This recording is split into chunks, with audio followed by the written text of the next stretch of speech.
Good morning dear student, सभी लोगों को मेरा नमस्कार। स्वागत करते हैं आप सभी का आपके अपने YouTube channel OD study point में। तो प्यारे दोस्तों, आज की क्लास में हम लोग स्टार्ट करेंगे फिजिक्स का एक महत्वपूर्ण चैप्टर, चैप्टर नंबर 9। जिस चैप्टर का नाम है डियर स्टूडेंट, सरल लोलक तरंग गति एवं ध्वनि। इस चैप्टर से डियर स्टूडेंट आपके पॉलिटेक्निक अथवा आईआईआरटी एंट्रेंस एग्जाम में प्रत्येक वर्ष 3 से 4 क्वेश्चन पूछे जाते हैं। यानी कि यह चैप्टर आपके पॉलिटेक्निक अथवा आईआईआरटी के एंट्रेंस एग्जाम के पॉइंट ऑफ व्यू से बहुत ही महत्वपूर्ण चैप्टर रहने वाला है। और सबसे खास बात यह है डियर स्टूडेंट, यह चैप्टर आपके दैनिक जीवन से रिलेट करता है।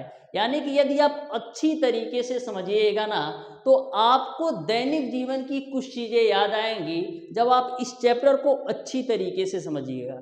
बिल्कुल प्रैक्टिकली मैं आपको इस चैप्टर के सारे कॉन्सेप्ट व सारे थ्योरी को पढ़ाने वाला हूँ। बस आप शिद्दत के साथ ध्यान से समझो इस चैप्टर को, बहुत ही बेहतरीन तरीके से सारी चीज़ें आपको समझ में आने वाला हूँ। बिल्कुल प्रैक्टिकली आपको बताने वाला हूँ कि किस टॉपिक के कैसे क्वेश्चन और किस तरीके से पूछे जाते हैं, बिल्कुल सिंपल और आसान भाषा में। डियर स्टूडेंट, हमारी आपसे रिक्वेस्ट है, जो भी स्टूडेंट अभी तक हमारे चैनल ओडी स्टडी पॉइंट को सब्सक्राइब नहीं किए हैं, सब्सक्राइब जरूर कर लीजिएगा और बेल आइकन को भी प्रेस कर लीजिएगा, जिससे हमारी अपकमिंग आने वाली वीडियो का नोटिफिकेशन आपको मिलता रहे। तो चलिए डियर स्टूडेंट, स्टार्ट करते हैं आज की क्लास से। ध्यान से समझिएगा, प्रत्येक पॉइंट को, प्रत्येक टाइप को बहुत ही बेहतरीन तरीके से हम कवर करने वाले हैं। सबसे पहले हमारा टॉपिक है डियर स्टूडेंट कि आपका आवर्ती गति क्या होता है। तो ध्यान से समझना, जब कभी भी कोई भी पिंड एक निश्चित समय में एक ही निश्चित पथ को बार बार अपनी गति को दोहराता है, तो ऐसी गति को आवर्ती गति कहते हैं। मैंने क्या बोला कि जब कभी भी कोई भी पिंड एक निश्चित समय में एक ही निश्चित पथ पर बार बार अपनी गति को दोहराता है, तो उसे हम आवर्ती गति कहते हैं। जैसे ये हमारा चार्जर है डियर स्टूडेंट, तो यहाँ पर मैंने पकड़ रखा है और इस तरीके से इसको घुमा रहा हूँ, तो ये आपका एक प्रकार की आवर्ती गति हो गया। क्योंकि यह जो हमारा चार्जर है डियर स्टूडेंट, एक निश्चित समय में एक ही पथ को, एक निश्चित समय में एक ही पथ को बार बार अपनी गति को दोहरा रहा है, तो ये आपका आवर्ती गति हो गया। उसी प्रकार से जो आपका पंखे का ब्लेड होता है, तो जो आपका पंखे का ब्लेड घूमता है ना, तो करता क्या है, एक निश्चित समय में एक ही पथ को बार बार अपनी गति को दोहराता है, तो वो आपका आवर्ती गति होता है। तो आवर्ती गति आपको समझ में आ गया होगा कि जब कभी भी कोई भी पिंड एक निश्चित समय में एक ही पथ को बार बार अपनी गति को दोहराता है, तो उसे हम आवर्ती गति कहते हैं। आपको कंफ्यूजन रहता है कि आवर्ती गति और दोलनी गति में अंतर क्या है। तो आवर्ती गति में होता है क्या डियर स्टूडेंट, कि कोई भी पिंड जो है एक निश्चित समय में एक ही पथ को बार बार अपनी गति को दोहराता है, तो वो आपकी आवर्ती गति होती है। लेकिन दोलनी गति में होता क्या है, एक निश्चित बिंदु के इधर उधर जो है वस्तु जो है गति करेगा, तो वो आपका दोलनी गति होता है। यानी कि दोलनी गति में डियर स्टूडेंट माध्य स्थिति के इधर उधर जो है आपका पिंड गति करता है, तो ऐसी गति को हम दोलनी गति कहते हैं। लेकिन आवर्ती गति में आपका पिंड जो है एक निश्चित समय में एक ही पथ को बार बार दोहराता है, तो वो आपका आवर्ती गति होता है। जैसे आपका इस तरीके से मैंने फिगर ड्रा कर रखा है डियर स्टूडेंट, तो यहाँ पर आप देख सकते हो, ये आपका दोलनी गति का ही एग्जाम्पल है। जो आपका पिंड है डियर स्टूडेंट, जो आपका पिंड है डियर स्टूडेंट, ये इसकी साम्य स्थिति है। यानी कि पिंड को मैंने ऐसे लटका दिया है और पिंड जो है एक बार माध्य स्थिति के दाहिने की तरफ जा रहा है और एक बार माध्य स्थिति के बाएं की तरफ जा रहा है, एक बार माध्य स्थिति के दाएं की तरफ जा रहा है और एक बार माध्य स्थिति के बाएं की तरफ जा रहा है। यानी कि एक निश्चित बिंदु पे इधर उधर गति कर रहा है, तो ऐसी गति को हम दोलनी गति अथवा काल्पनिक गति कहते हैं। तो आपको काल्पनिक गति भी समझ में आ गया होगा। कंपनी की गति को ही हम दोलनीय गति कहते हैं। यहाँ पर आप डिफिनीशन देख सकते हैं, जब कोई पिंड आवर्त गति में एक ही पथ पर किसी निश्चित बिंदु, आपका निश्चित बिंदु क्या है, ए है, किसी निश्चित बिंदु के इधर उधर गति करता है, तो ऐसी गति को हम क्या कहते हैं, काल्पनिक गति अथवा दोलनीय गति कहते हैं। तो आपको समझ में आ गया होगा आवर्ती गति, काल्पनिक गति अथवा दोलनीय गति। नेक्स्ट हम आगे बढ़ते हैं, ध्यान से समझना, बहुत ही बेहतरीन तरीके से कवर करने वाले हैं, आप ध्यान से समझिएगा। सरल लोलक के आवर्तकाल का सूत्र क्या होता है, सरल लोलक के आवर्तकाल का सूत्र क्या होता है? तो सरल लोलक के जो आवर्तकाल का सूत्र होता है वो आपका होता है डियर स्टूडेंट, टी बराबर 2 पाई रूट ओवर एल अपान जी। तो यदि मैं आपसे पूछूं कि सरल लोलक का जो आवर्तकाल होता है किस पे डिपेंड करता है, सरल लोलक का आवर्तकाल जो होता है वो किस चीज पे डिपेंड करता है, तो ध्यान में रखिएगा, सरल लोलक का जो आवर्तकाल होता है लंबाई पर डिपेंड करता है। अब लंबाई पर ही क्यों डिपेंड करता है, लंबाई पर ही डियर स्टूडेंट इसलिए डिपेंड करता है क्योंकि यहाँ पर आपका 2 पाई है, ए भी कांस्टेंट है क्योंकि 2 है, और पाई की वैल्यू आपको पता है 3.14 है, यानी 2 पाई भी कांस्टेंट है, और जी की वैल्यू समझ लो कांस्टेंट है, थोड़ा बहुत आपका ऊपर नीचे होता है तो उसका कोई मतलब नहीं है। तो इस तरीके से आप समझ सकते हो कि जो आपका आवर्तकाल होता है सरल लोलक का वो आपका लंबाई पे डिपेंड करता है, वो आपका लंबाई पर डिपेंड करता है, या ऐसे भी कह सकते हो कि जो आपका सरल लोलक का आवर्तकाल होता है वो आपका लंबाई के वर्गमूल के अनुक्रमानुपाती होता है, लंबाई के वर्गमूल के अनुक्रमानुपाती होता है। यदि मैं आपसे पूछूं कि यदि मैं लंबाई 4 गुना कर दूं, यदि मैं लंबाई 4 गुना कर दूं तो हमारा आवर्तकाल कितने गुना होगा, हमारा आवर्तकाल आपका 2 गुना हो जाएगा, क्योंकि यहाँ पर आपका वर्गमूल के रूप में है, यानी लंबाई का आपको वर्गमूल निकालना है। तो यदि आप लंबाई को 4 गुना करोगे तो आपका आवर्तकाल 2 गुना बढ़ जाएगा। उसी प्रकार यदि आप लंबाई को 9 गुना करोगे तो आपका आवर्तकाल 3 गुना बढ़ जाएगा।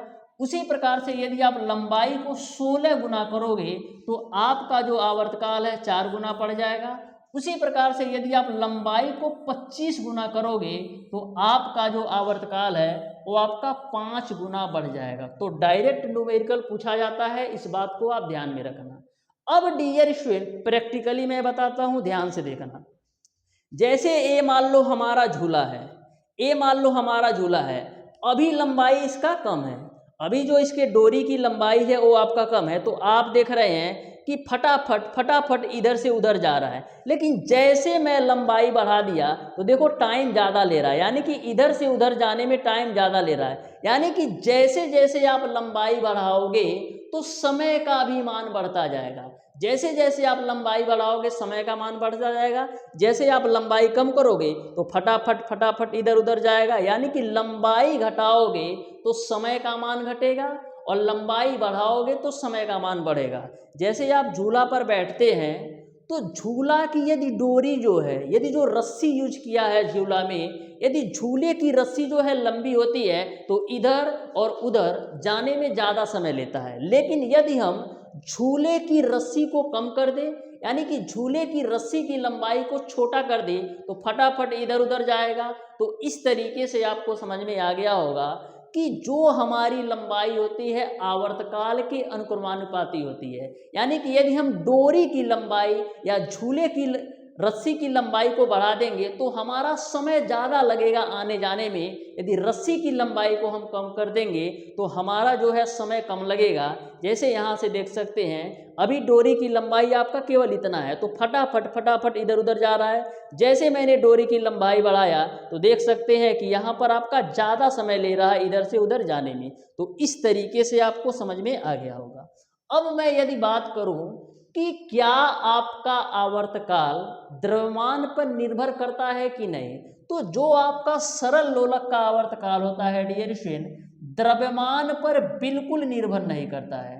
जो आपका सरल लोलक का आवर्तकाल होता है वो आपका द्रव्यमान पर बिल्कुल निर्भर नहीं करता है, क्योंकि T बराबर 2 पाई √L/g होता है। तो इस फार्मूले में कहीं भी द्रव्यमान का जिक्र नहीं किया गया है, इस फार्मूले में कहीं भी द्रव्यमान का जिक्र नहीं किया गया है। तो इस तरीके से एक बात और आपको समझ में आ गई होगी कि यदि हमारा जो सरल लोलक का आवर्तकाल होता है द्रव्यमान पर निर्भर नहीं करता है, क्योंकि सरल लोलक के आवर्तकाल का फार्मूला है T बराबर 2π√L/g।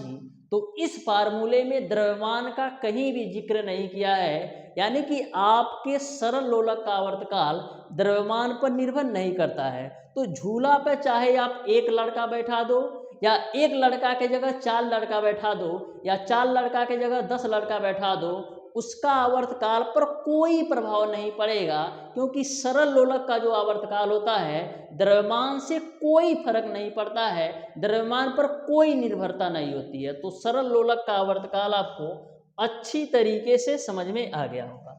नेक्स्ट हम आगे बढ़ते हैं, ध्यान से समझिएगा और आराम से समझिएगा। नेक्स्ट हम बात करते हैं डियर स्टूडेंट की आवर्तकाल क्या होता है। तो बिल्कुल सिंपल भाषा में समझिएगा काल क्या होता है।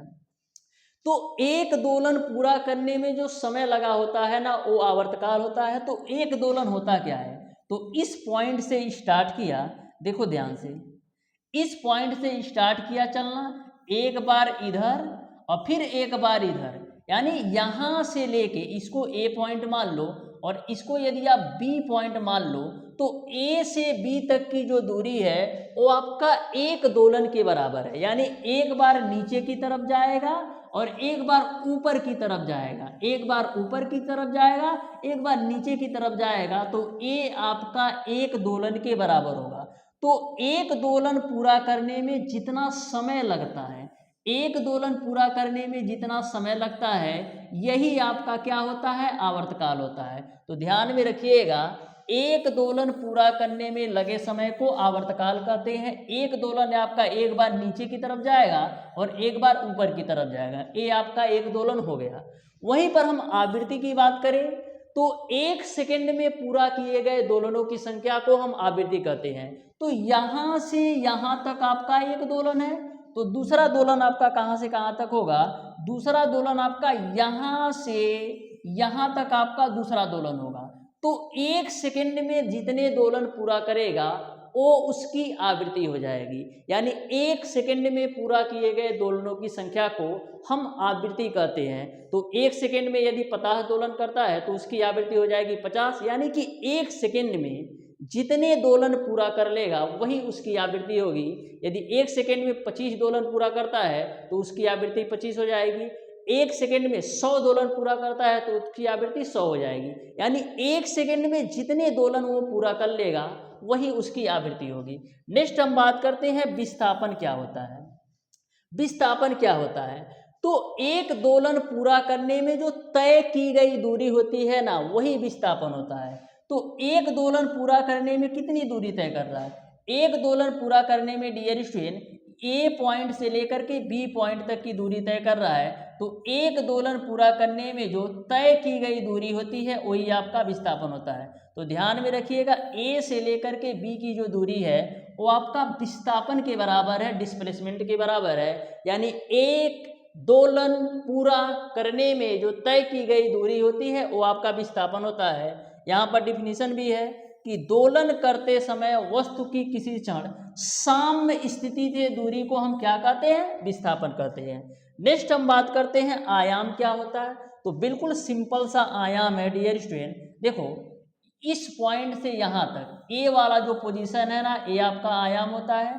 तो ध्यान में रखिएगा, यह वाली वैल्यू ज़्यादा है या यह वाली वैल्यू ज़्यादा है, यानी कि दोनों में जो वैल्यू ज़्यादा होगी वही आपको आयाम के रूप में लेना है। यानी यदि यह 5 है और यह 4 है तो दोनों में आयाम की वैल्यू आपको कितना लेना है, 5। बस इतना ध्यान में रखो, ए वाला जो डिस्टेंस होता है ना, ये आपका आयाम होता है। यहाँ पर डिफिनीशन भी लिख सकते हो कि दोलन करने वाली वस्तु अपनी साम्य स्थिति के किसी भी ओर ए इसकी साम्य स्थिति है, साम्य स्थिति के किसी भी ओर, चाहे इधर की तरफ चाहे उधर की तरफ, चाहे इधर की तरफ चाहे उधर की तरफ, तो साम्य स्थिति के किसी भी ओर अधिक से अधिक जितनी दूरी, मैंने क्या बोला है, साम्य स्थिति के किसी भी ओर अधिक से अधिक दूरी, चाहे साम्य स्थिति के इधर की तरफ चाहे साम्य स्थिति के उधर की तरफ, जो अधिक से अधिक दूरी तय करता है ना, वही आपका दोलन का आयाम होता है। तो समझ में आ गया होगा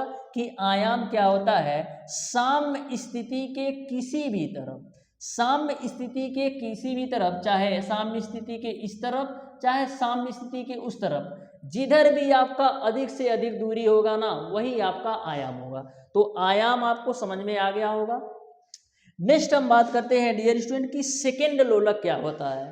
तो ऐसा लोलक जिसका आवर्तकाल 2 सेकेंड होता है वो आपका सेकेंड लोलक कहलाता है। डायरेक्ट क्वेश्चन पूछा जाता है कि सेकेंड लोलक का आवर्तकाल होता है, तो सेकेंड लोलक का आवर्तकाल आपका कितना होता है, 2 सेकेंड होता है।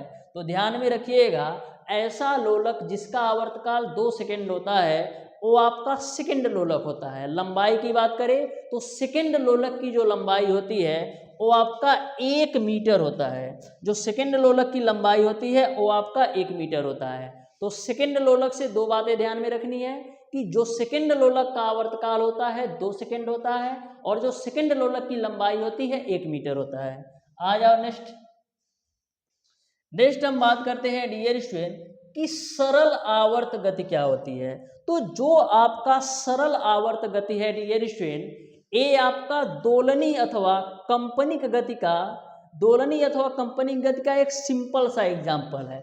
ऐसे समझो डियर स्टूडेंट, जो आपकी दोलनी गति मैंने बताया है और कंपनिक गति बताया है ना, सेम टू सेम आपका सरल आवर्त गति भी होती है। तो ध्यान में रखिएगा, यहाँ पर डिफिनीशन लिख सकते हो कि सरल आवर्त गति कंपनिक अथवा दोलनी गति का सबसे सरल रूप है। ठीक है, तो सरल आवर्त गति की हम बात कर लेते हैं। तो देखो यहाँ पर मान लो कोई आपका, ये आपका माध्य स्थिति है, तो माध्य स्थिति के, ये आपकी माध्य स्थिति है, तो माध्य स्थिति के एक बार इधर जाएगा, फिर पुनः माध्य स्थिति में आएगा, फिर एक बार इधर जाएगा, फिर पुनः माध्य स्थिति में आएगा, तो ये इसका एक दोलन होता है। तो एक दोलन में इसने कितना आयाम पूरा किया, सबसे पहले तुम ये बता दो कि एक दोलन में कितने आयाम इसने पूरा किया। तो ध्यान से देखोगे डियर स्टूडेंट, तो एक दोलन में कितने आयाम पूरा कर रहा है, एक दोलन में 4 आयाम पूरा कर रहा है। देखो एक बार यहाँ से इधर जा रहा है, फिर पुनः आ रहा है माध्य स्थिति में, फिर माध्य स्थिति से एक बार लेफ्ट साइड जा रहा है, फिर पुनः इसका इधर आ रहा है। यानी कि एक दोलन में कितने आयाम पूरा कर रहा है, तो एक यहाँ पर, एक यहाँ पर 2, एक यहाँ पर आपका 3 और एक यहाँ पर आपका 4। यानी कि एक दोलन पूरा करने के लिए यह 4 आयाम के बराबर दूरी तय कर रहा है। तो इस बात को भी ध्यान में रखना कि एक दोलन जो है 4 आयाम के बराबर होता है, एक दोलन जो है 4 आयाम के बराबर होता है। तो यह बात आपको समझ में आ गई होगी। यहाँ पर भी जो सरल आवर्त गति का फार्मूला है वो आपका t बराबर 2 पाई रूट ओवर L अपान जी होता है। सेम कॉन्सेप्ट है, जैसे जैसे आप लंबाई बढ़ाओगे वैसे वैसे आपका आवर्तकाल बढ़ेगा, और जैसे जैसे आप लंबाई घटाओगे वैसे वैसे आपका आवर्तकाल घटेगा। यानी जैसे आपने दोलनी गति और कंपनी गति को समझाना, सेम कॉन्सेप्ट है आपका सरल आवर्त गति का। ठीक है, कोई ज़्यादा डिफरेंस नहीं है। आ जाओ नेक्स्ट हम बात करते हैं, आ जाओ डियर स्टूडेंट, नेक्स्ट हम बात करते हैं तरंग गति क्या होता है। तो सबसे पहले ये समझो कि जो आपकी तरंगों की गति होती है वो आपका किस तरीके से होती है। जो आपका तरंग होता है डियर स्टूडेंट ना, वो आपका कुछ इस तरीके से चलता है। यानी कि जो आपके तरंग होते हैं विक्षोभ के रूप में चलते हैं, आपको देखने से दिखते नहीं हैं, लेकिन इस तरीके से विक्षोभ के रूप में आगे बढ़ते रहते हैं। तो इस तरीके से यहाँ पर आप डिफिनीशन भी लिख सकते हैं, जब कोई वस्तु किसी माध्यम में कंपन करती है तो वह माध्यम के उन कणों को विस्थापित कर देती है जो उनके समीप होते हैं। इस प्रकार माध्यम में एक प्रकार का विक्षोभ उत्पन्न हो जाता है। इसी विक्षोभ को हम क्या कहते हैं, तरंग गति कहते हैं। इसी विक्षोभ को हम क्या कहते हैं, तरंग गति कहते हैं। आपको ध्यान में रखना है, डिफिनीशन नहीं पूछा जाएगा। जहां से डिफिनीशन से क्वेश्चन पूछे जाते हैं उसको मैं खुद आपको बताता हूँ। नेक्स्ट हम बात करते हैं जो आपके तरंगों के प्रकार हैं, ये आपके दो प्रकार के होते हैं। एक आपका होता है अनुप्रस्थ तरंग और दूसरा आपका होता है अनुदैर्ध्य तरंग। तो अनुप्रस्थ तरंग क्या होता है? तो अनुप्रस्थ तरंगों में जो माध्यम के कण होते हैं ना, वो चलने की दिशा के लंबवत कंपन करते हैं। डायरेक्ट क्वेश्चन पूछा जाता है, ध्यान में रखना है, पूछा जाता है कि अनुप्रस्थ तरंगों में माध्यम के कण चलने की दिशा में कंपन करते हैं, लंबवत या समांतर या इनमें से कोई नहीं। तो ध्यान में रखिएगा, जो आपके अनुप्रस्थ तरंग होते हैं माध्यम के कण के तरंग के चलने की दिशा के लंबवत कंपन करते हैं। कैसे? लंबवत कंपन करते हैं। और जो आपके अनुदैर्ध्य तरंग होते हैं वो आपके समांतर कंपन करते हैं। तो दोनों में अंतर आप समझ लेना कि अनुप्रस्थ तरंगों में जो माध्यम के कण होते हैं लंबवत कंपन करते हैं और अनुदैर्ध्य तरंग में जो माध्यम के कण होते हैं वो आपके समांतर कंपन करते हैं। जो आपका अनुप्रस्थ तरंग होता है डियर स्टूडेंट, इसे हम कहाँ ठोस और द्रव के तल पर उत्पन्न कर सकते हैं। जो आपका अनुप्रस्थ तरंग होता है इसको हम ठोस और द्रव के तल पर उत्पन्न कर सकते हैं। जैसे आपका सितार का जो तार नहीं होता है, जब बजाते हो तो वहां पर भी अनुप्रस्थ तरंग का एग्जाम्पल है। पानी में ढेला फेंक दो तो वहां पर भी एक प्रकार का जो तरंग उत्पन्न होता है ना, ऐसे बढ़ते जाता है, वो भी आपका अनुप्रस्थ तरंग का एग्जाम्पल है। तो दो बातें आपको ध्यान में रखना है अनुप्रस्थ तरंग से, कि जो आपके अनुप्रस्थ तरंग होते हैं माध्यम के कण तरंग के लंबवत कंपन करते हैं, लेकिन जो आपका अनुदैर्ध्य तरंग होता है वो समांतर कंपन करते हैं। अनुप्रस्थ तरंगे ठोस व द्रव के तल पर केवल उत्पन्न कर सकती हैं, यानी कि ठोस और द्रव के तल पर उत्पन्न कर सकते हैं, उनके अंदर आप बिल्कुल नहीं उत्पन्न कर सकते हैं। तो इस बात को भी आप ध्यान में रखिएगा। अनुप्रस्थ तरंगों को केवल ठोस और द्रव के तल पर केवल, जैसे आपका पानी होता है तो पानी के ऊपरी सतह पर ही केवल उत्पन्न कर सकते हो, अंदर जाके नहीं कर सकते हो। ठीक है, नेक्स्ट हम बात करते हैं अनुदैर्ध्य तरंग। तो अनुदैर्ध्य तरंग मैंने आपको बताया है कि जो आपके अनुदैर्ध्य तरंग होते हैं उनके माध्यम के जो कण होते हैं वो आपके समांतर कंपन करते हैं। कैसे कंपन करते हैं? समांतर कंपन करते हैं। और अनुदैर्ध्य तरंगों को हम लोग ठोस, द्रव और गैस तीनों में उत्पन्न कर सकते हैं। तो दोनों में अंतर आपको समझ में आ गया होगा कि जो आपके अनुप्रस्थ तरंग होते हैं वो माध्यम के कण तरंग के लंबवत कंपन करते हैं, लेकिन अनुदैर्ध्य में समांतर कंपन करते हैं। अनुप्रस्थ तरंगों को हम ठोस और द्रव के तल पर उत्पन्न कर सकते हैं, लेकिन अनुदैर्ध्य तरंगों को हम ठोस, द्रव, गैस तीनों में उत्पन्न कर सकते हैं। यहाँ तक आपको अच्छी तरीके से समझ में आ गया होगा। एक बात और ध्यान में रखिएगा कि जो आपके अनुप्रस्थ तरंगे होती है ना, वो आपका श्रृंग और गर्त के रूप में चलती हैं। श्रृंग और गर्त के रूप में चलती हैं। और जो आपकी अनुदैर्ध्य तरंगे होती हैं वो आपका संपीड़न और विदलन के रूप में चलती हैं। यह भी कभी कभी पूछ लिया जाता है कि अनुप्रस्थ तरंगे गमन करती हैं तो श्रृंग और गर्त के रूप में, और जो आपका अनुदैर्ध्य तरंगे होती है ये आपका किस तरीके से गमन करती हैं? ये आपका संपीड़न और विदलन के रूप में आगे बढ़ती हैं। ठीक है, नेक्स्ट हम बात करते हैं तरंगों से संबंधित महत्वपूर्ण बिंदु पर। तो यहाँ पर हम सबसे पहले बात करते हैं कि तरंग चाल, आवृत्ति तथा तरंगदैर्ध्य में संबंध क्या होता है। तरंग चाल, आवृत्ति तथा तरंगदैर्ध्य में संबंध क्या होता है, तो ध्यान से समझना। तरंग चाल, आवृत्ति तथा तरंगदैर्ध्य में संबंध क्या होता है? तो v बराबर आपका होता है dear student n lambda. v बराबर आपका होता है एन लैम्डा। ठीक है, तो यहाँ पर जो आपका लैम्डा है ये आपका तरंगदैर्ध्य है, जो n है ये आपका आवृत्ति है, जिसका मात्रक क्या होता है? हर्ट्ज होता है। और ये आपका वेग है, चाल है, तो इसका मात्रक मीटर पर सेकेंड होता है। और तरंगदैर्ध्य का जो मात्रक होता है वो आपका क्या होता है? मीटर होता है। ठीक है, तो ये बात आपको ध्यान में रखना है कि तरंग चाल, आवृत्ति तथा तरंगदैर्ध्य में संबंध क्या होता है? v बराबर एन लैम्डा। ठीक है, जो आपका v है, चाल है, तो मात्रक मीटर पर सेकेंड होगा, जो n है वो आपका आवृत्ति है, और जो लैम्डा है वो आपका तरंगदैर्ध्य है, उसको हम मीटर में मेजर करते हैं। ठीक है, तो सबसे पहले हम बात करते हैं कि आवृत्ति किसे कहते हैं। तो 1 सेकेंड में जितने कंपनों की संख्या होती है ना, वही आपकी आवृत्ति होती है। यानी 1 सेकेंड में पूरा किए गए कंपनों की संख्या को हम आवृत्ति कहते हैं। यानी कि 1 सेकेंड में जितनी बार कंपन कर जाए वही आवृत्ति होता है। नेक्स्ट हमारा है डियर स्टूडेंट, एक कंपन करने में लगे समय में तरंग जितनी दूरी तय करती है वो आपका तरंग दैर्ध्य कहलाता है। यानी कि एक कंपन करने में लगे समय में, यानी कि एक कंपन करने में लगे समय में तरंग जितनी दूरी तय कर ले वही उसका तरंग दैर्ध्य कहलाता है। यानी कि एक कंपन में जितनी दूरी तय कर लेना वही उसका तरंग दैर्ध्य है। नेक्स्ट हमारा है डियर स्टूडेंट कि तरंग चाल क्या होता है। तो 1 सेकेंड में जो चली गई दूरी होती है ना, वो आपका तरंग चाल होता है। तो इसको भी आप ध्यान में रखिएगा। तो तीनों बातें आपको समझ में आ गई होगी कि तरंग चाल क्या होता है। तो 1 सेकेंड में तय की गई जो दूरी होती है वो आपका तरंग चाल होता है। आवृत्ति क्या होता है, तो 1 सेकेंड में पूरा किए गए कंपनों की संख्या को हम आवृत्ति कहते हैं। और एक कंपन में जो तय की गई दूरी होती है वो आपका तरंग का तरंग दैर्ध्य होता है, जिसको हम लैम्डा से डिनोट करते हैं। ध्यान में रखिएगा, टी बराबर आपका होता है 1/n, यानी कि जो आपका आवर्तकाल होता है आवृत्ति के व्युत्क्रमानुपाती होता है। जो आपका आवर्तकाल होता है वो आपका आवृत्ति के व्युत्क्रमानुपाती होता है। तो यहाँ तक आपको समझ में आ गया होगा। कभी कभी एक टॉपिक से और क्वेश्चन पूछा जाता है कि तरंग की ऊर्जा अथवा तीव्रता में संबंध क्या होता है।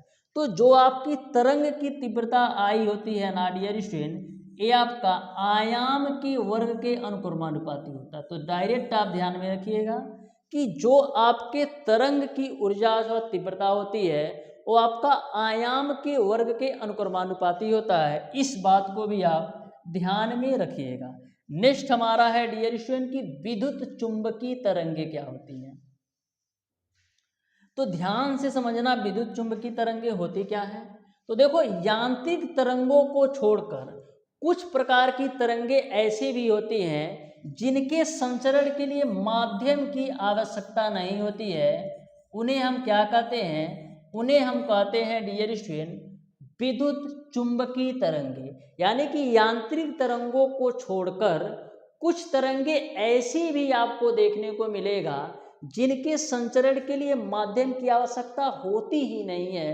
तो ऐसे तरंगों को हम क्या कहते हैं, विद्युत चुंबकीय तरंगे कहते हैं। तो डायरेक्ट क्वेश्चन पूछा जाता है कि विद्युत चुंबकीय तरंगे कौन सी होती है। तो विद्युत चुंबकीय तरंगे वे तरंगे होती हैं जिनके संचरण के लिए किसी भी माध्यम की आवश्यकता नहीं होती है। किसी भी माध्यम की आवश्यकता नहीं होती है, ये आपके विद्युत चुंबकीय तरंगे होती हैं। अब हम बात करते हैं यांत्रिक तरंगे क्या होती हैं। तो यांत्रिक तरंगे जो होती है ना, किसी भी पदार्थिक मात्रा, ठोस, द्रव, गैस तीनों में संचरित हो सकती है। बस इतना ध्यान में रखना कि जो आपकी यांत्रिक तरंगे होती है ना, किसी भी पदार्थिक मात्रा, ठोस, द्रव, गैस तीनों में संचरित हो सकती हैं। तो इन्हें हम क्या कहते हैं, यांत्रिक तरंगे कहते हैं। अब देखो, ध्वनि तरंगे 3 टाइप की होती हैं। एक आपका होता है श्रव्य तरंगे, दूसरा आपका होता है पराश्रव्य तरंगे, और तीसरा जो आपका होता है डियर स्टूडेंट, तीसरा जो आपका होता है अपश्रव्य तरंगे। तीनों में अंतर क्या है ये भी तो समझो। देखो, श्रव्य तरंगे वे तरंगे होती हैं जिनको हम सुन सकते हैं। यानी श्रव्य तरंगे वे तरंगे होती हैं जिनको हम अपने कानों के द्वारा सुन सकते हैं, वे आपकी श्रव्य तरंगे होती हैं। श्रव्य तरंगों का जो आवृत्ति रेंज होता है वो आपका 20 से 20,000 हर्ट्ज के बीच होता है। श्रव्य तरंगों का जो आवृत्ति रेंज होता है वो आपका 20 से 20,000 हर्ट्ज के बीच होता है। यानी श्रव्य तरंगों को हम कानों से सुन सकते हैं जिसका आवृत्ति रेंज 20 से 20,000 हर्ट्ज के बीच होता है। वहीं पर जो आपकी पराश्रव्य तरंगे होती हैं इनको हम अपने कानों के द्वारा नहीं सुन सकते हैं। पराश्रव्य तरंगों का उपयोग हम कहाँ करते हैं, गठिया उठिया रोग में जो होता है ना इलाज के लिए, वहाँ पर हम पराश्रव्य तरंगों का उपयोग करते हैं। पराश्रव्य तरंगों का जो आवृत्ति होता है 20,000 हर्ट्ज से अधिक होता है। तो ध्यान में रखिएगा, डायरेक्ट क्वेश्चन पूछा जाता है कि पराश्रव्य तरंगों का आवृत्ति होता है तो 20,000 हर्ट्ज से अधिक होता है। पराश्रव्य तरंगों का जो आवृत्ति होता है 20,000 हर्ट्ज से अधिक होता है, और अपश्रव्य तरंगों की जो आवृत्ति होती है ये आपका 20 हर्ट्ज से कम होता है। तो ध्यान में रखिएगा, अपश्रव्य तरंगों की जो आवृत्ति होती है 20 हर्ट्ज से कम होता है, जिसको हम अपने कानों से नहीं सुन सकते। तो सुनता कौन है अपश्रव्य तरंगे? अपश्रव्य तरंगों को डियर स्टूडेंट कुक्कुर और बिलार जो होते हैं, कुत्ता और बिल्ली ना, वे सुन सकते हैं। तो तभी देखते हो कि सबसे पहले उनको ही आवाज़ सुनाई देती है। कितना भी धीरे से किसी भी रास्ते से निकलो ना, कुत्ते को आपकी आवाज़ सुनाई दे ही देगी। तो ध्यान में रखिएगा, अपश्रव्य तरंगों का जो आवृत्ति रेंज होता है 20 हर्ट्ज से कम होता है, और अपश्रव्य तरंगों को कुत्ता और बिल्ली सुन सकते हैं। उसी प्रकार से जो आपकी प्राश्रव्य तरंगे होती हैं, इनका आवृत्ति रेंज जो होता है 20,000 हर्ट्ज से अधिक होता है। इसका उपयोग हम लोग कहाँ करते हैं? गठिया रोग में और 2-3 रोग हैं उसमें हम करते हैं। और जो आपकी श्रव्य तरंगे होती हैं, इनका जो आवृत्ति रेंज होता है 20 हर्ट्ज से 20,000 हर्ट्ज के बीच होता है, जिसको हम अपने कानों से सुन सकते हैं। ठीक है ना हो। नेक्स्ट आ जाओ, नेक्स्ट इम्पॉर्टेंट पॉइंट पर आ जाओ। इम्पॉर्टेंट पॉइंट से डायरेक्ट क्वेश्चन पूछा जाता है, ध्यान से समझ लेना।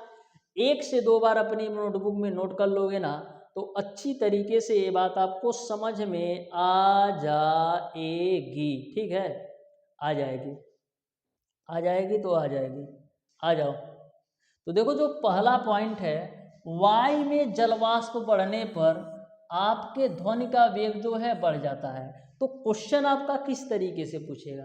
क्वेश्चन आपका इस तरीके से पूछेगा कि वायु में जलवाष्प बढ़ने से ध्वनि का वेग बढ़ता है कि घटता है कि समान रहता है कि इनमें से कोई नहीं। तो वायु में जलवाष्प बढ़ने पर ध्वनि का वेग जो है बढ़ जाता है। ध्यान में रखिएगा, वायु में जलवाष्प बढ़ने पर ध्वनि का वेग जो है बढ़ जाता है। दूसरा, ध्वनि के वेग पर दाब का कोई प्रभाव नहीं पड़ता। ध्वनि के वेग पर दाब का कोई प्रभाव नहीं पड़ता है। जैसे मैंने बोला, ये भी तो ध्वनि है, तो क्या इसको दबा सकते हो? नहीं दबा सकते हो। तो ध्वनि के वेग पर दाब का कोई प्रभाव नहीं पड़ता है, यानी कि ध्वनि के वेग को कभी भी नहीं दबा सकते। ठीक है। नेक्स्ट हम बात करते हैं, यदि आप ताप 1 डिग्री सेल्सियस बढ़ाओगे तो ध्वनि की जो चाल है, ध्वनि की जो चाल है वो आपका 0.6 मीटर पर सेकेंड से बढ़ जाएगा।